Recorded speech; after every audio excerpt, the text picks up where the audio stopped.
Good morning.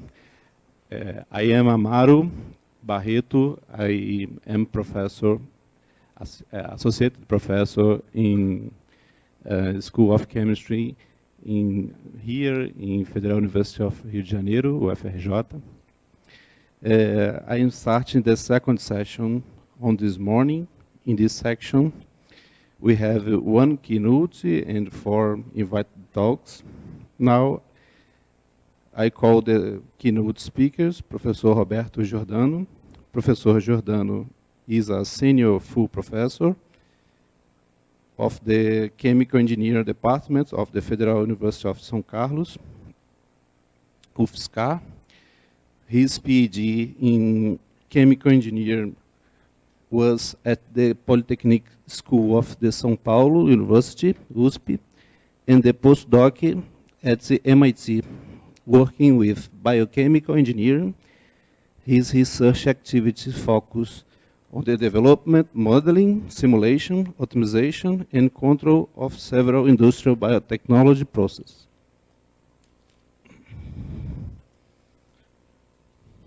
The speakers is a distinguished CNPq researcher, level 1B, and has more than 100 papers. Professor Giordano, the audience is yours. I'll go upstairs.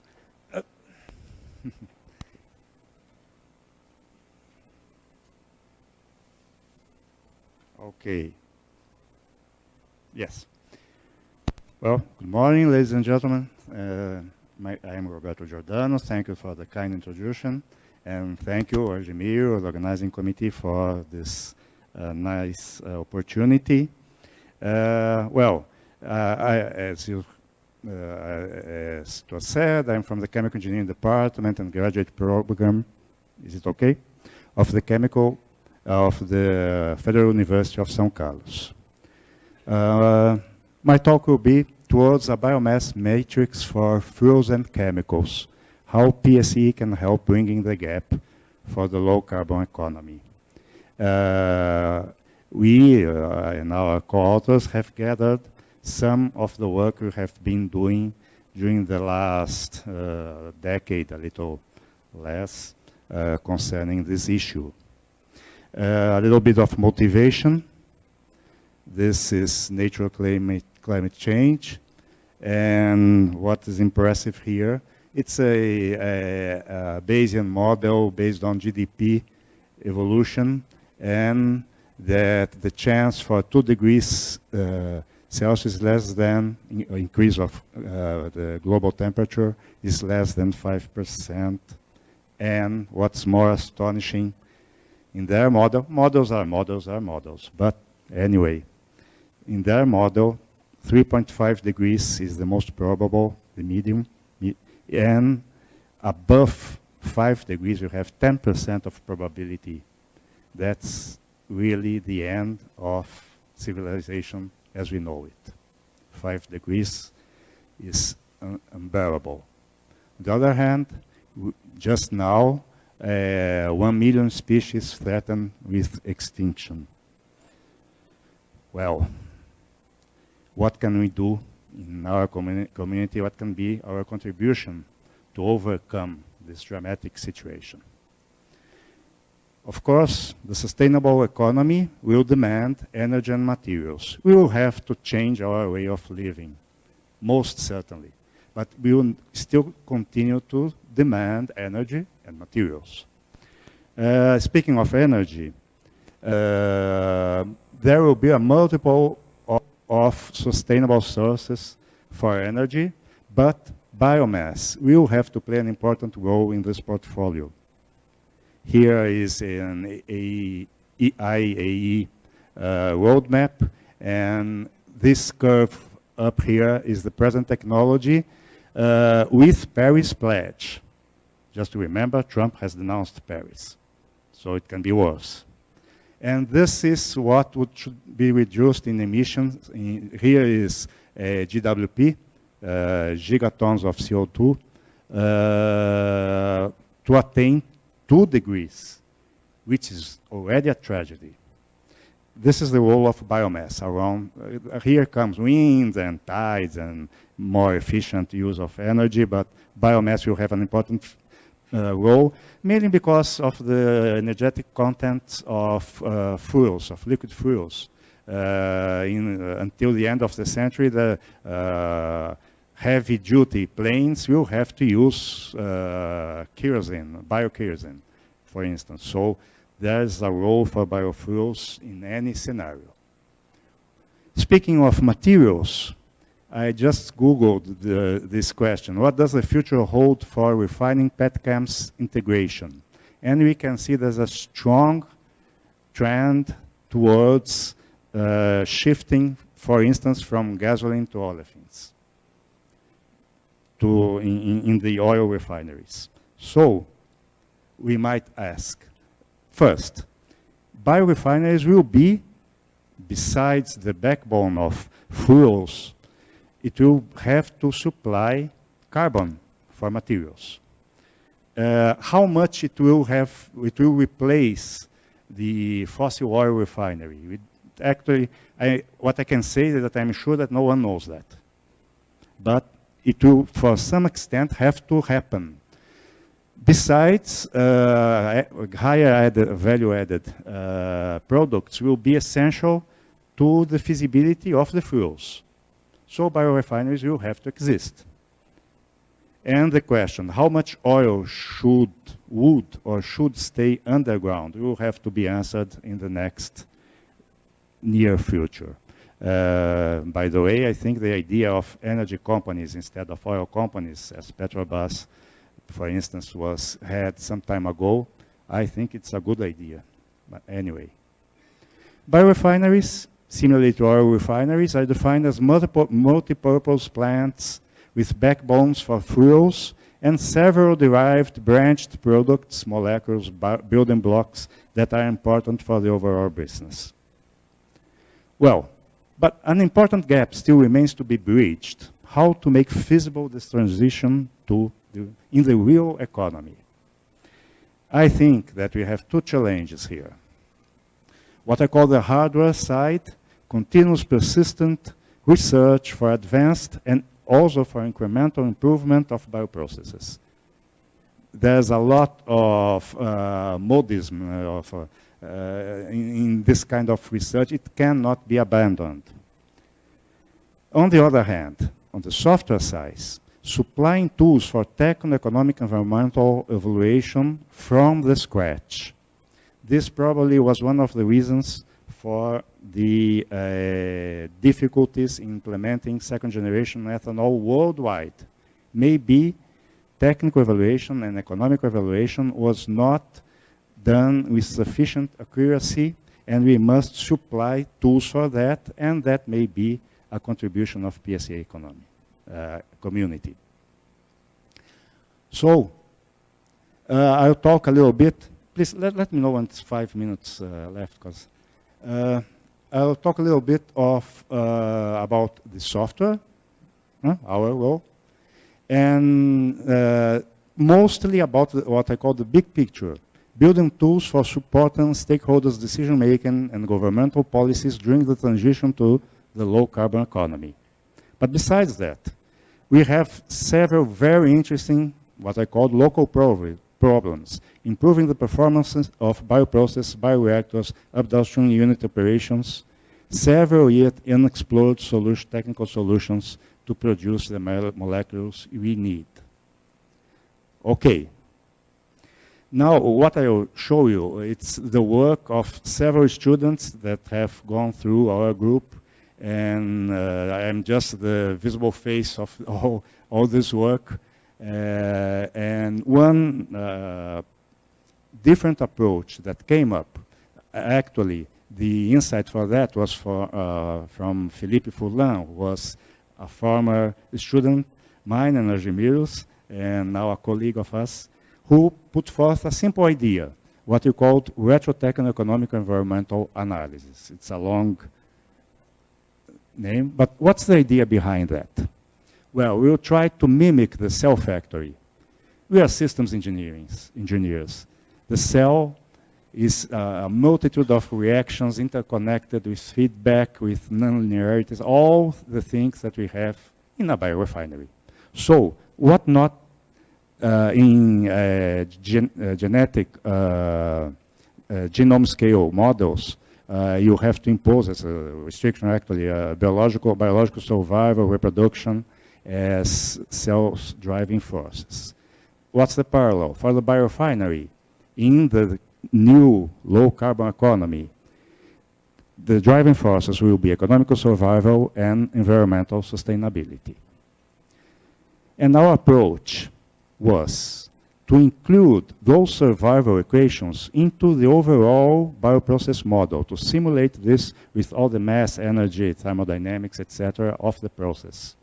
And what this means, just putting those survival equations inside as one more equation, or several more if you take into account several metrics, into the simulator. For instance, for economical survival, we just put NPV equals 0 inside, together with the simulations. For environmental survival, we use life cycle assessment metrics. For instance, global warming potential, GWP, I'll talk about GWP, is global warming potential, the carbon intensity of the product. Okay, what's the idea here? In RTEA, instead of simulating a steady, it's all steady state simulations, okay? Although I'll talk about a little bit about it soon, but we can introduce dynamic models here too. But we simulate the process, with Aspen, with GAMS, with any simulator, and with ENSO that we are using, and calculate if NPVs or the carbon intensity is greater than 0 or how things are going. This may be an iterative process in between a spreadsheet and the simulator. What we did is just put NPV equals 0, or GWT, for instance, bioethanol should have, let's say, 70, 80, 60% of the carbon footprint of gasoline for the same energy content. Put this equation inside the simulator. So we solve all together. Of course, you have to lift some specification that is exactly what we're analyzing, keeping the number of degrees of freedom. And to do that, we must use equation-oriented simulators. We are using ENSO, with a close cooperation with Ajimiro, with Rafael, before, at the beginning of the work. And, okay, some results now. An illustration. This is a succinic acid production. Succinate is a petrochemical product. And here, it's, we took this data from a paper where they had all the economic data very well established. And it's an easy, simple process. We use a modified yeast and sucrose, coming from the biorefinery. So this would be appended to a sugarcane biorefinery.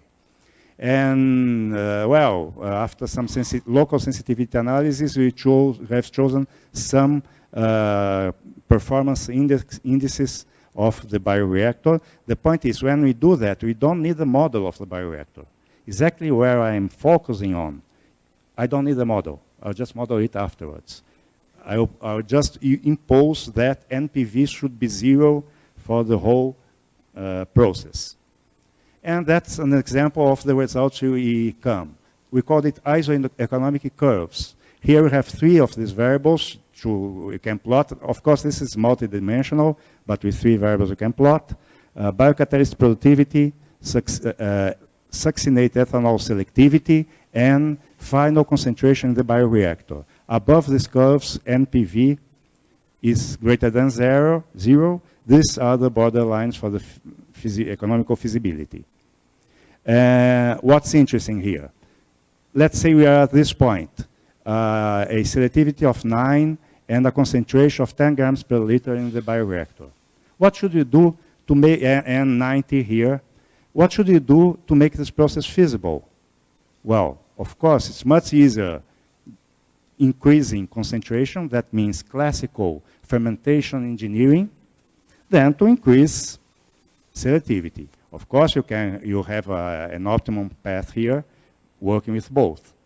But if that's the point, we can provide R&D teams with crucial information. Shall I hire a biochemical engineering or a molecular biologist? That's the point. Here, the answer is to make it profitable, hire a good biochemical engineering. But when you go to the environmental analysis, this, I'm sorry the colors are not so good, but here we changed all those variables but selectivity. Here is the global emission. The lower boundary is the petrochemical emission, so we have to be to the right side. And here is a metabolic constraint. So we must work here. It's clearly, we must improve selectivity if you want to reduce the carbon footprint. So if the question is, I want to reduce the carbon footprint of succinate, what should I do? Hire a good molecular biologist, or both, to get this optimum trend. So this is the kind of answer you can provide. It was that was a coincidence. The results just came up. But they are a benchmark of the potentialities of this methodology. So improve economics, bioreactor engineering, reduce carbon intensity, systems biology. Okay, I'll go. You have seen this picture already, or Emil showed it. It's a sugarcane 1G2G biorefineries. I have no time to go through the details. Just here is just to point out, wow, how nice.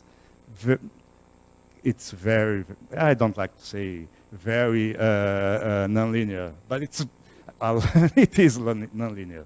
From here to here, we just changed. We have 2 splitters, and here we don't ferment silos, and the curve changes completely. So it's a very interesting problem for us.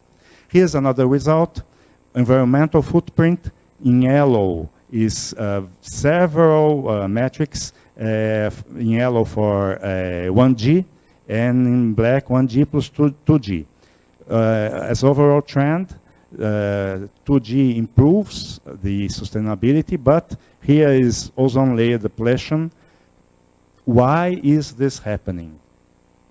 Well, we are working on it, but that is a point that again indicates what should we study to improve the process. Well, to work with this, we had some problems. I was just want to talk quickly about them. In LCA, life cycle analysis will be and is and will continue to be very important, but here it's an important field for uncertainty analysis. I'll show you some big gross mismatches in some indices. Improving robustness of the simulation, and choosing the key variables, screen and global sensitivity analysis. I'll go very quickly on that. Here is the classical LCA picture, and that's the point we want to point out. CIMAPRO, that's the last version, is probably the most popular LCA software for this analysis. For sugarcane, this is the GWP, 0.16. RenovaCalc was made by a group of Brazilian researchers to support the RenovaBio program. People in the area are very aware of that. And uses 0.4, 1/4 of that. That's 1/4 of the impact on the feedstock. Well, what happens? Ethanol using CIMAPRO, 1G ethanol 70 goes to 23 when we change this index. And here, combining 1G to G, it's a little improvement in all the ins, but look at that, 1/3 reduction. Why is that? That's the basis we can, but what happened? CIMAPRO assumed 20% of mechanical harvest. That means that 80% of the cane was burned on the field. And that's the most responsible assumption for this difference. If people take CIMAPRO and goes using, they'll do the calculations completely out of the present situation in Brazil. Other old data about pesticides, etc. Okay, so that's one point. The other point, to improve robustness, this was an idea to, instead of working for heat integration of real networks of heat exchangers, we are working with what called a virtual heat exchange network. So, we work with flows of energy instead of the real structure of the process. And only when you finish and want to detail, you can go back and simulate with the heat exchangers in the proper positions. What inspired us? When we are doing the retrotechnical analysis, the hydrolysis reactor, one important point is how much bagasse we put, pretreated bagasse we put inside the reactor. It's a very important point for design, operation, for everything. And depending on the amount you put here, the heat exchanger at the exit may be a cooler, a heater, or even do not exist. And that changes everything. So we put the pinch analysis inside during the simulations, in simulation time, and what happened? Here another picture of isoeconomic curves for this reactor, solid mass fraction, enzyme loading, and here I think it's conversion. But anyway, this was before pinch. It was smooth, but our discontinuities is when you change from a heater to a cooler. When you put pinch, you smooth the response because the heat exchangers are not there anymore, and you improve because you do some optimization of the energy. You improve a little bit the performance. You push the feasible area up. Okay. This is meta models. They were very important to stabilize our solutions. Roy Mel, who presented here, oriented by Algemiro, I co-oriented from distance a little bit this work, proposed Krieging. And the point here, here's the fitting. It's very good for a detailed model. And using meta models are linear algebraic equations, so they can be used in a steady state simulation. Okay, 5 minutes. Wow, I will shorten it. So we can include dynamic models inside steady state simulations using meta models. Here it's another meta model, a multilinear lookup table to replace the distillation column. And again, we improve robustness. Screening and global sensitivity analysis is very important. We have 1,000 specified variables for this problem. Use GSA based on variance-based global analysis. It's model independent. And, well, I'm sorry, but a lot of numbers. But the point here is that for some groups of variables, the color went out, only some few variables, these are process variables. Here I need only 4 variables to assess a lot of the metrics, not all the process variables that we are analyzing. And that's an example. In this case, it was interesting because this is a dominance of depletion. I forgot what index is this, abiotic depletion. It's one of the LCA indices, and it dominates the feasible region. So to finish, these are Renova calculations. The carbon footprint for first generation ethanol, most of it is in the field. Industry is only 6%. Well, but industry impact is comparatively small. But since the biorefinery is multi-product, allocation occurred at the gate of the industry. So nowadays it's global allocation at the gate. We must work, and we are working on it in more sound fundamental criteria for that. A little word of advice at the end. The importance of the rethinking land use must go through and will demand also PSA techniques. Here, came in Portuguese, sorry, who does drink agrotoxics? It's interesting, this in Brazil, the regions, how 25 agrotoxics in the drinking water in Brazil, and that's a tragedy.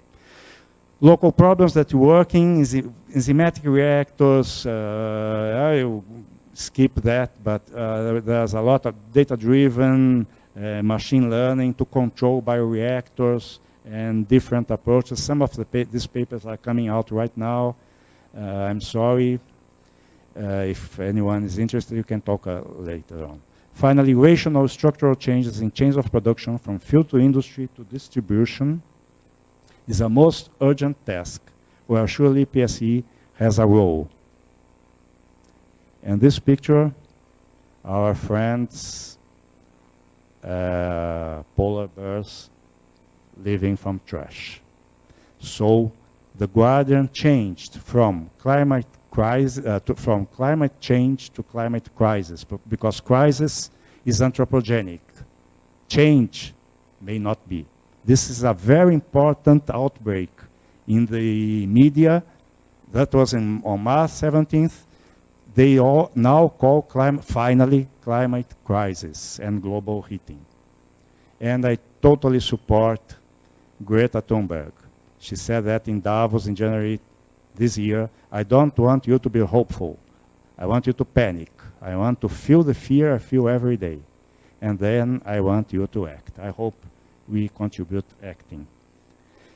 This is our group presently in Ladabille. Many other students were here. I'm sorry for some omissions. These are some more frequent cooperations. And thank you very much. Support BioN right now from FAPESP I have a thematic project that supports most of the costs here. Thank you very much. Sorry for the extension.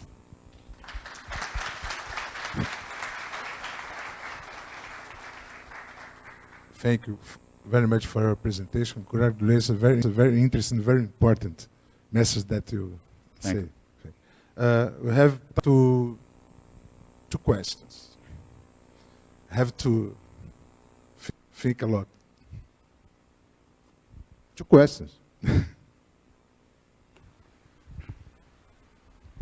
First of all, congratulations on your work. I'd like to know which biomass are you interested in your research? I saw a lot of talking about sugarcane, but are you looking for other kind of biomass? Yeah. Actually, this project I mentioned is for integrated biodiesel, bioethanol biorefinery, delivering several other products. It's a great project with Unicamp, USP, Embrapa, and us. And so we are researching on the oil backbone too.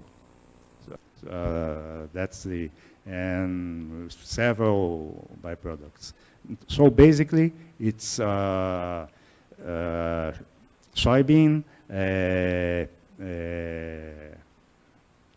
amendoim,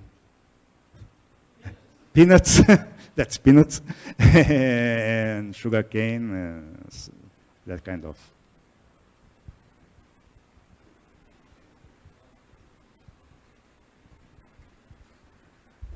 Okay, Professor, thank you very much. Thank you.